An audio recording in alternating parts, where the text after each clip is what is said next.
battery of 9 volt is connected in series with resistors of 0.2 ohm, 0.3 ohm, 0.4 ohm, 0.5 ohm and 12 ohm respectively.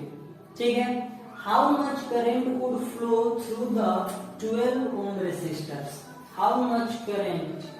ठीक है, question में क्या बोला है कि एक बैटरी है जो 9 वोल्ट का है, मतलब एक बैटरी इस्तेमाल किया गया सर्किट में जिसका पोटेंशियल डिफरेंस कितना है 9 वोल्ट। उसमें जितना भी रेसिस्टर्स है जो कि आपका 0.2 ओम है, 0.3 ओम, 0.4 ओम, 0.5 ओम और 12 ओम रेसिस्टेंस है, ये सबका सब रेसिस्टर्स है, इतना इनका रेसिस्टेंस है, ये सबका सब ध्यान से देखिए किसमें तो सीरीज में कंबाइंड है।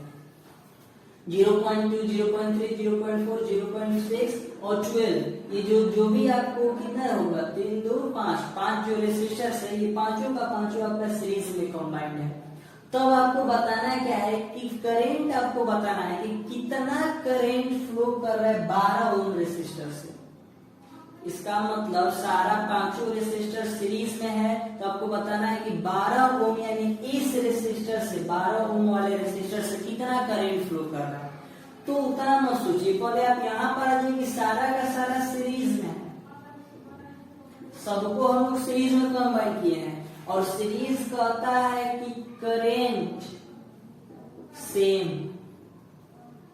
और पोटेंशियल डिफरेंस डिफरेंट। ठीक है, करंट सेम होगा लेकिन पोटेंशियल डिफरेंस अलग अलग होगा। किसमें तो सीरीज में, तो R1 हो रेसिस्टर्स, R2 हो, R3 हो, R4 हो, R5 हो, कोई भी रेसिस्टेंस का बात किया जाए रेसिस्टर्स हो, ये फिक्स है कि सीरीज में करंट सबके पास सेम जाएगा। यानी उस सर्किट में जो टोटल अमाउंट ऑफ करंट होगा वही रेसिस्टेंस 1, वही रेसिस्टेंस 2, वही रेसिस्टेंस 3, सारे रेसिस्टेंस के पास वही करंट जाएगा जो उस सर्किट में टोटल करंट होगा। ठीक है, इसका मतलब इस सर्किट सबका सब जब सीरीज में है तो जितना सर्किट में टोटल करंट होगा आई करंट वही आपका 0.2 के पास भी जाएगा, वही 3 के पास 0.4, 0.5 और वही 12 के पास भी जाएगा। यानी हमारा सिंपल सा काम होगा, यदि हम टोटल करंट इस सर्किट का निकाल लेते हैं मतलब 12 ओम से भी जाने वाला करंट वही होगा। अब आपको मतलब निकालने के लिए हमें एक चीज देखना होगा कि यहाँ पर हमारे पास मान लीजिए कि R1 लिख किए हैं, R1 0.2 हो गया, R2 0.3 हो गया, R4 आपके पास 0.5 एंड R5 हो गया 0.5 एंड R6 हम लोग का हो गया कितना 12 ओम। ठीक है, क्वेश्चन में तो साफ बोला है ना कि सबका सब किसमें है, सबका सब सीरीज में कंबाइंड है। ठीक है, इसका मतलब R इक्विवेलेंट क्या हो जाएगा 0.2 प्लस 0.3 प्लस 0.5 प्लस 0.4 है ना, 0.4 plus 0.5 plus 12 is equal to आ जाएगा आपका कितना 5, 4, 9, 10, 11, 12, 13, 14 यानी 13.4 ओम। ठीक है, यानी टोटल आ गया 13.4 ओम आर इक्विवेलेंट, यानी टोटल रेजिस्टेंस सर्किट का कितना आ गया 13.4 ओम। इसमें टोटल पोटेंशियल डिफरेंस दिया है कितना है, टोटल पोटेंशियल डिफरेंस देखिए तो 9 वोल्ट दिया है। ठीक है, इसका मतलब जो टोटल पोटेंशियल डिफरेंस 9 वोल्ट है तो क्या हम लोग ओम्स लॉ से, ओम्स लॉ का इस्तेमाल करके I is equal to V by R वाले फॉर्मूला से I निकाल सकते हैं। V कितना है 9 है, R कितना है 13.4।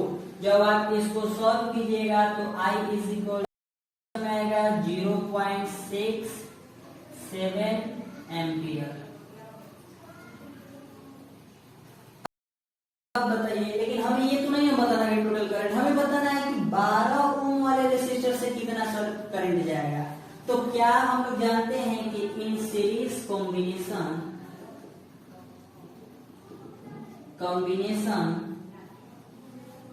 I current is same for all resistors, series combination का प्रॉपर्टी है आपका क्या कि जो आई होगा, ये आई क्या है, तो ये हम लोग का करंट क्या है, करंट, यानी current is same for all resistor, सारे रेसिस्टर्स के लिए करंट सेम होगा।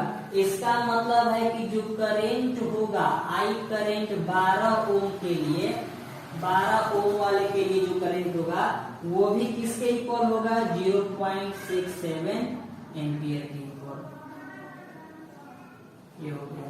नंबर में है an electric lamp of 100 resistance, A toaster of resistance 50 ohm and A water filter of resistance 500 Om.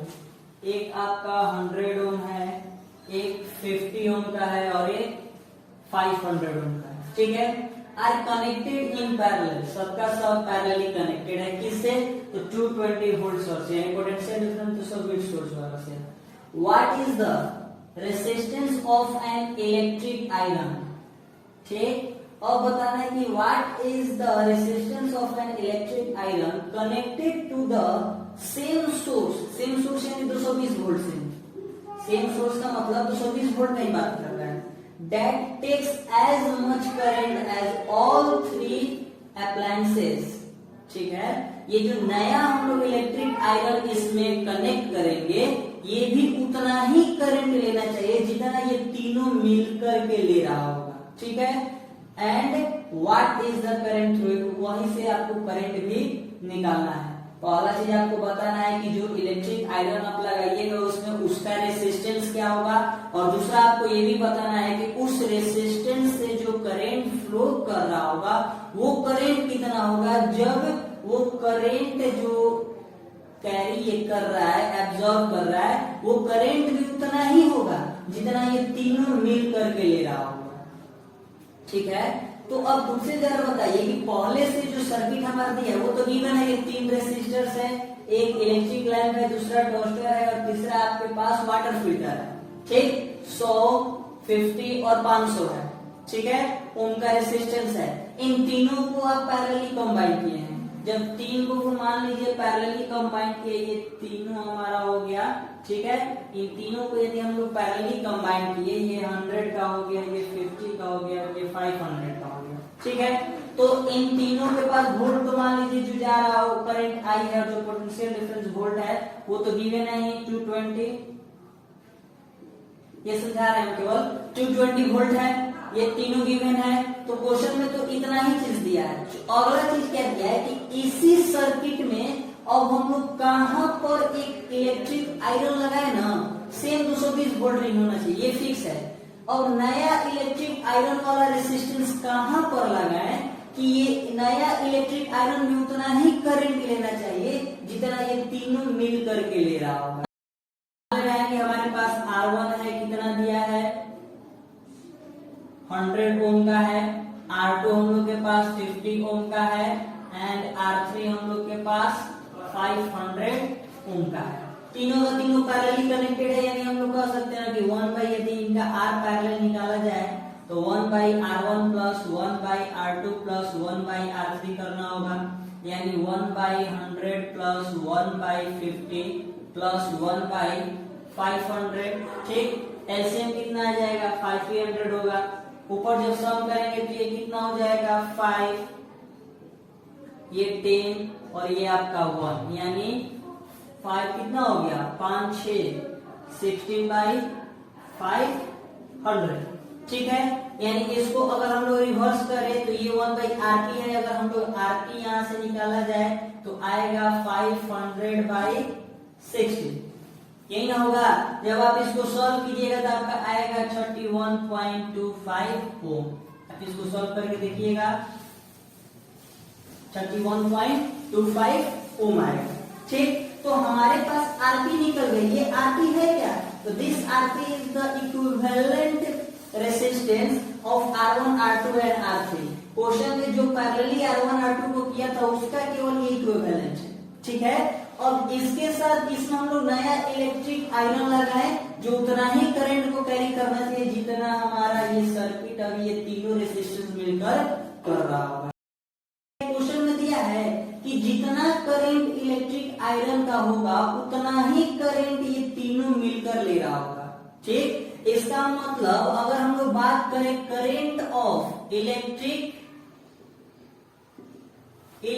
Iron, यदि हम लोग करंट का बात कर रहे हैं इलेक्ट्रिक आयरन का, तो इलेक्ट्रिक आयरन का भी करंट उतना ही है जितना करंट हमारा ये तीनों मिलकर ले रहा है। मतलब अगर R1 का बात किया जाए, R2 एंड R3, ठीक, लिख दिया है ना, R1 R2 R3, ये तीनों का जो करंट ले रहा है, ये तीनों मिलके पैरेलल कॉम्बिनेशन में जितना करंट ले रहा है उतना ही करंट ये इलेक्ट्रिक आयरन भी ले रहा है। ये आपके क्वेश्चन में गिवन है, देखिए यहाँ पर electric iron connected to the same source that takes as much current as all three appliances, ठीक है। लेकिन एक और चीज दिया है, सेम सोर्स यानी पोटेंशियल डिफरेंस दोनों के लिए फिक्स है। तो अब थोड़ा यहाँ पर एक बार लॉजिक देखो एक बार, अगर हम लोग बात कर रहे हैं आई का formula, I is equal to V by R होता है, ठीक है। तो अब खुद से जरा देखिए कि यदि ये वोल्टेज फिक्स है, ठीक, तो ये बात कर रहे हैं हम लोग इलेक्ट्रिक आयरन वाले का, और ये हम लोग बात कर रहे हैं तीनों का, तीनों जो रेसिस्टर्स है हम लोग के पास, इन तीनों का सम, ठीक है। तो क्या तीनों का सम पे मान ले रहे हैं ना कि तीनों का करंट क्या था, सेम था, तो करंट इसका भी I ही है। पोटेंशियल डिफरेंस तो दोनों का फिक्स है ही, यानी पोटेंशियल डिफरेंस भी दोनों का फिक्स है। तो क्या जो रेसिस्टेंस होगा, यहां से अगर निकाला जाए रेसिस्टेंस, तो R इज इक्वल टू क्या होगा, V बाई I होगा ना। यहाँ का जो रेसिस्टेंस होगा मान लो R1, तो R1 कितना आएगा, V बाई I। यहाँ का भी जो रेसिस्टेंस होगा वो R2, क्या R2 is equal to V by I ही होगा। पोटेंशियल डिफरेंस तो फिक्स था ही, और करंट तो दोनों का सेम है, क्वेश्चन में गिवन नहीं है, दोनों चीज गिवन है। इसका मतलब R1 R2 भी इक्वल हो जाएगा कि नहीं हो जाएगा। यानी जो यहाँ पर RT आया 31.25, तीनों का सम, ये जितना करंट ले रहा है उतना ही करंट इलेक्ट्रिक आयरन भी ले रहा है, और पोटेंशियल डिफरेंस तो कांस्टेंट ही है, सेम 220 वोल्ट ही है। इसका मतलब कि जितना रेसिस्टेंस आपका इन तीनों का है उतना ही तो रेसिस्टेंस इलेक्ट्रिक आयरन का भी होगा। मतलब हम लोग कह सकते हैं कि सो कि the resistance of electric iron उतना ही होगा जितना रेसिस्टेंस होगा R1 R2 और R3 का। ये तीनों का सम का जो रेसिस्टेंस होगा, और तीनों के सम किसके इक्वल था, हमारा RP के इक्वल आया था, और RP का वैल्यू कितना आया था 31.25। इसका मतलब हमारा जो R रेसिस्टेंस है, रेसिस्टेंस ऑफ इलेक्ट्रिक आयरन, ध्यान से देखिएगा, वो भी कितना होगा 31.25 ओम। समझ आ रहा है क्या कर रहे हैं। करंट तो सेम था इलेक्ट्रिक आयरन का, वही जो तीनों का ले रहा है, क्वेश्चन में बोला हुआ है। इसका मतलब जो रेसिस्टेंस इसका है इलेक्ट्रिक आयरन का, वो रेसिस्टेंस इन R1 R2 R3 के ही इक्वल होगा, और इन तीनों का सम तो हम निकाल ही चुके हैं, RP के इक्वल है, RP 31.25 आया है। इसका मतलब इलेक्ट्रिक आयरन का भी रेसिस्टेंस 31.25 ओम ही होगा। दूसरा ये काम हो गया, देखिए व्हाट इज द रेसिस्टेंस बोला था निकालने के लिए, ये वाला सोल्यूशन हम लोग कर लिए। अब हमें बताना है कि करंट कितना फ्लो कर रहा होगा इस इलेक्ट्रिक आयरन वाले से। तो इस इलेक्ट्रिक आयरन वाले से करंट इसको निकालने के लिए क्या हमें I का फॉर्मूला डालना होगा, I is equal to V by R। V तो फिक्स है 220 वोल्ट सबके लिए, इस केस पे भी तो 220 वोल्ट पोटेंशियल डिफरेंस। R कितना है, R इलेक्ट्रिक आयरन का 31.25 ही आया है, 31.25 ही आया हुआ है। जब आप इसको सॉल्व कीजिएगा तो I इज इक्वल टू आएगा 7.04 एम्पियर। नेक्स्ट क्वेश्चन है 39 नंबर। क्वेश्चन में है why are coils of toasters and electric irons made of copper and alloy rather than of pure metal। ठीक है, कोई भी जो कॉइल का टोस्टर होता है उसे जनरली हम लोग फिलामेंट के तौर पर इस्तेमाल करते हैं, बॉल में जो फिलामेंट होता है उसके तौर पर इस्तेमाल करते हैं। और जो हमारा इलेक्ट्रिक आयरन्स है वो जनरली किसका मिलकर बना होता है, तो एलॉय का, rather than a pure metal. जिस मेटल से हमारा एलॉय होता है क्या, द मिक्सचर ऑफ मेटल्स, एक से ज्यादा मेटल्स का मिक्सचर करते हैं, नॉन मेटल का हम लोग मिक्स करते हैं, मतलब ये मिक्सचर होता है मेटल्स का, एलॉय जिसको बोलते हैं। ठीक है, तो हम लोग जनरली टोस्टर्स और इलेक्ट्रिक आयरन्स को बनाने के लिए प्योर मेटल का इस्तेमाल ना करके उसके एलॉय का हम लोग इस्तेमाल करते हैं। इसका रीजन क्या है, ठीक, तो इसका रीजन बस आपके पास जो है लिखेंगे आप कैसे, coils of electric toasters and electric irons made up of an alloy rather than a pure metal because पहला the resistivity of an alloy is higher than the pure metal। अब ये जो एलॉय का रेसिस्टिविटी होता है, ठीक है, ये अपने जिस मेटल से बना होता है उस मेटल से इसका रेसिस्टिविटी ज्यादा होता है। ठीक, अब रेसिस्टिविटी ज्यादा होने से होगा क्या कि इसमें करंट का जो फ्लो होगा वो कम होगा। ठीक है, दूसरा रीजन क्या है, they do not oxidise, burn readily और melt easily at high temperature. अब इसका रेसिस्टिविटी हाई होने के कारण रीजन क्या आता है, वहां से रिजल्ट निकलकर कि जल्दी ऑक्सीडाइज नहीं करता। ऑक्सीडाइज मतलब बर्न करना, या आप बोल सकते हो उसको मेल्ट करना। ठीक है, even at high temperature, high temperature में यदि उस रेसिस्टेंस का चला जाता है, उस वायर का चला जाता है अगर हाई टेम्परेचर पर, ठीक है, उसका टेम्परेचर हाई होने के बावजूद भी वो जल्दी मेल्ट करने वाला नहीं है। रेडिली का मतलब भी इजिली होता है। ठीक है, साइनोनिम्स है रेडिली और इजिली, तो मतलब नहीं जल्दी वो ऑक्सीडाइज करेगा यानी बर्न करेगा और नहीं वो मेल्ट करेगा हाई टेम्परेचर में भी। क्यों? क्योंकि उसका रेसिस्टिविटी बहुत ज्यादा होता है। तो यही दो रीजन है आपका क्यों हम लोग टोस्टर्स और इलेक्ट्रिक आयरन्स का इस्तेमाल करते हैं, क्योंकि ये रीजन बेस्ड क्वेश्चन में आता है, 1 से 2 मार्क्स में आपका बोर्ड में पूछता है। ठीक है,